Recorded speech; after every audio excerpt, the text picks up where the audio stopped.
문을 안 잠그고 기다리겠다는 정자 언니. 사람이 살면서 이런 내편, 뒷배 하나가 있으면 참 좋을 텐데요. 모든 사람이 외면을 할지라도 끝까지 무조건 내 편을 들어줄 사람. 그러니까 내 남자의 여자의 하유미 씨와 같은 또 이 정자 언니 같은 사람 여러분에게는 있나요? 선생님, 어제 뭐 보셨어요? 요즘 TV 볼거리가 정말 많아졌어요. 우선 TVN 토요일 드라마 정년이 기다리고 기다렸던 드라마인데요. 지난주에 첫 방송을 시작했습니다. 12부작이에요. 그렇게나 기다리고 기다렸는데 이제 5주가 지나면 끝이 나는 거예요. 값비싼 초콜릿 아껴 먹듯이 보게 되지 싶어요. 완성도가 기대했던 그대로더라고요. 흠잡을 곳이 없어요. 아무래도 정년이가 우리나라 드라마의 새 역사를 쓰지 싶네요. 그리고 JTBC 토요일 드라마 정숙한 세일즈도 같은 날 방송을 시작했는데요. 역시 12부작이에요. 정년이는 9시 20분에 시작하고 정숙한 세일즈는 10시 30분에 시작해서 시간이 살짝 겹칩니다. 어쩔 수 없이 정숙한 세일즈는 다시 보기로 볼 수밖에요. 이 두 드라마의 공통점이 있습니다. 원작이 따로 있다는 점, 여성들이 이끈다는 점, 로맨스가 배제되었다는 점. 포스터를 보면 여자들만 등장하죠. K드라마의 견인차라고 할 꽃미남은 한 사람도 나오지 않습니다. 대신에 두 드라마의 모두 라미란 씨가 나옵니다. 정숙한 세일즈에서는 카메오 역할이지만 정년이는 원작이 웹툰이에요. 웹툰이 워낙 수작이라고 소문이 자자해서 드라마를 보면서 웹툰을 정주행하게 되는 분들이 계시지 싶어요. 12부작으로 압축하느라 핵심 인물인 부용이를 삭제했다는데 부용이가 정년이의 첫 번째 팬이거든요. 동성애적인 요소 때문에 삭제가 불가피했던 것으로 보입니다. 인기 웹툰을 드라마로 만들면 캐스팅 논란이 일곤 하잖아요. 기대치라는 것이 있으니까. 그런데 이번에는 그럴 염려가 없었어요. 애초 웹툰 작가가 김태리 씨를 염두에 두고 그렸다고 합니다. 그리고 일단 드라마를 보면 김태리 씨 말고 누가 이렇게 할 수 있을까 떠오르는 인물이 없습니다. 정년이에 벌써 명대사가 나왔죠. 동생 정년이를 떠나보내는 언니 정자의 한마디. 그런 꿈이 있다는 것도 다 네 복이다. 네 마음이 정 그러면 가서 끝까지 부딪혀봐. 성공 못해도 자꾸 집 생각나고 서러운 생각 들면 돌아와. 문을 안 잠그고 기다리겠다는 정자 언니. 사람이 살면서 이런 내편, 뒷배 하나가 있으면 참 좋을 텐데요. 모든 사람이 외면을 할지라도 끝까지 무조건 내 편을 들어줄 사람. 그러니까 내 남자의 여자의 하유미 씨와 같은 또 이 정자 언니 같은 사람 여러분에게는 있나요? 저는 없습니다. 언니도 동생도 없고요. 얼마 전에 엄마가 돌아가셨거든요. JTBC 토요일 드라마 정숙한 세일즈는 원작이 2016년 영국에서 방송된 6부작 드라마 브리프 인카운터스예요. OTT 웨이브에서 볼 수 있는데 캐릭터 설정이며 에피소드가 첫 주까지는 거의 비슷하더라고요. 우리나라 90년대에 맞게 각색을 잘했습니다. 저는 포스터에 나와 있는 네 인물 중에 김성령 씨가 맡은 오금이가 마음에 들어요. 아주 독특한 인물이거든요. 김성령 씨가 지금까지 보여준 적이 없는 새로운 매력을 드러냅니다. 남편 역할이 김원혜 씨인데 김원혜 씨는 이 드라마에 돈 내고 출연하느냐 이런 댓글이 있었어요. 이 말이 무슨 의미인지 드라마를 보시면 아십니다.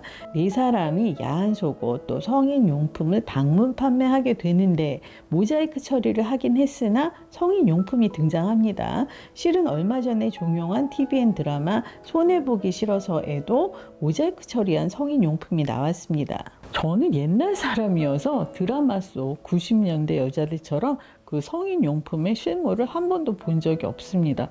그런데 굳이 모자이크 처리를 할 필요가 있나요? 어차피 19금 딱지가 붙었는데요. 지난주 JTBC 아는 형님의 김소연, 김성령, 김선영, 이세희 씨 드라마 그 네 주역이 홍보차 출연을 했는데요. 들어보니까 촬영 당시에 아주 합이 좋았던 모양이더라고요. 제가 두 드라마에 모두 꽃미남이 나오지 않는다 이렇게 단언을 해서 형사 역할에 연우진 씨가 조금 서운해 하려나요? 제가 몇 년 전에 저희 동네에서 연우진 씨를 본 적이 있는데 아니 누군지 훤칠하네 하고 봤더니 연우진 씨였어요. 이 두 드라마를 보면 시대가 달라졌다는 걸 절감하게 됩니다. 일단 그 순정 만화 감성에 쓰러질 듯 여리여리한 여성은 없어요. 캔디형의 씩씩한 주인공도 대체로 남자 캐릭터의 도움을 받곤 하잖아요. 주변에 도와주는 남자가 차고 넘치죠. 그런데 이 드라마 속 여성들은 자신의 운명을 스스로 개척해 나갑니다. 울며 불며 하소연하고 징징거리지 않아서 좋아요. 여느 드라마와 마찬가지로 시기와 암투가 존재하지만 결코 방해꾼에게 휘둘리지는 않죠. 드라마 주인공들이지만 하나같이 생각이 건강하고 진취적입니다. 요즘 예능 중에 TVN 무쇠소녀단 그리고 채널의 강철부대 W 모두 건강하고 진취적인 여성들이에요. 네 배우가 천인삼종 경기에 도전하죠. 무쇠소녀단 현재 6화까지 방송이 됐는데요. 10월 말로 예정된 통영 천인삼종 대회 동호인부에 참가할 계획이라고 합니다. 결과가 어떨지 4명 모두 완주할지 못할지 아직은 알 수 없지만 도전과 성장 그 자체에 의미가 있지 않을까요? 강철부대 W는 강철부대 여성판인데요. 이쪽은 좀 더 극한의 도전이에요. 실패를 할지라도 남 탓하지 않고 자신을 객관화하고 반성하는 장면, 스스로 독려하는 장면들이 아주 가슴 뭉클합니다. 제가 평소 스튜디오 패널 무용론을 주장해왔는데 이 프로그램의 패널들은 공감을 잘해서 좋아요. 아까 정숙한 세일즈 팀이 아는형님에 출연했다는 얘기를 하다가 생각이 났는데 아는형님의 이진호 씨 스스로 고백하기를 2020년에 도박을 시작했다고 했는데 2021년 10월에 아는형님에 들어왔습니다. 뜬금없는 등장이었어요. 강호동 씨, 이수근 씨와 함께 SNCNC 소속이어서 인맥으로 인한 출연이겠죠. 이 사람이 아는형님에서 웃긴 적이 있었나요? 한 회에 한 서너 마디나 하려나요? 사생활에 문제가 있다는 거를 다들 눈치를 챘을 텐데 알만한 사람들은 다 알았을 텐데 그럼에도 시청자 앞에 내도록 앉혀뒀다는 거 괘씸합니다. 회당 몇백씩 받아서 도박을 하거나 빚을 갚는 데에 썼겠죠.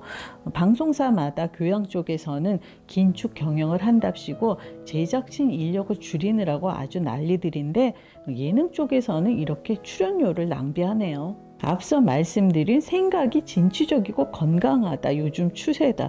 이 사람은 완전히 역행을 하잖아요. 개그 스타일도 그렇고 도박을 해서 걸려도 처벌을 받아도 자숙을 하고 돌아오면 받아줄 곳이 있으니까 서로 밀어주고 끌어줘 가면서 그러니까 얘네들이 정신을 못 차리는 거예요. SBS 돌싱 포맨도 보세요. 배우 임원희 씨 말고는 이상민 씨, 탁재훈 씨, 김준호 씨 다 도박하고 관계가 있습니다. 그렇게 도박을 하고 돌아와도 앉아서 몇 마디씩 거들면 턱턱 몇백만 원씩 입금이 되니 얼마나 좋겠어요? 유튜브 채널 살롱 드립에 드라마 안에서 라이벌 구도죠. 김태리 씨하고 신예은 씨가 나왔는데 정연이를 위한 그동안의 노력이 정말 말도 못하더라고요. 드라마 배경이 1950년대 중반인데 드라마에도 나왔듯이 국국이 인기 절정이던 시절이 아니라 영화가 나오면서 대중의 관심이 영화 쪽으로 옮겨갈 그 즈음이에요. 그러니까 60년대에 들어서면서 국국의 인기가 쇠퇴했다고 하거든요. 저희 엄마가 당시에 20, 30대였는데 할리우드 그 영화 팜플렛을 많이 모아가지고 계셨어요. 제가 이렇게 막 걷기 시작한 무렵에 그 영화 배너가 너무 보고 싶어서 저를 안고 가서 영화를 보셨다 이렇게 얘기하셨던 기억이 납니다. 정연이가 노력 끝에 국국의 주인공이 되어서 인기를 얻었겠지만 그 인기가 오래가지는 않았을 거예요. 극 중에서 문옥경은 발빠르게 영화판으로 자리를 옮기거든요. 정은채 씨하고 신예은 씨는 이 드라마를 기점으로 가는 길이 많이 달라지겠어요. 정자언니, 오경아 씨는 물론이고요. 이래저래 참 기분 좋은 드라마입니다.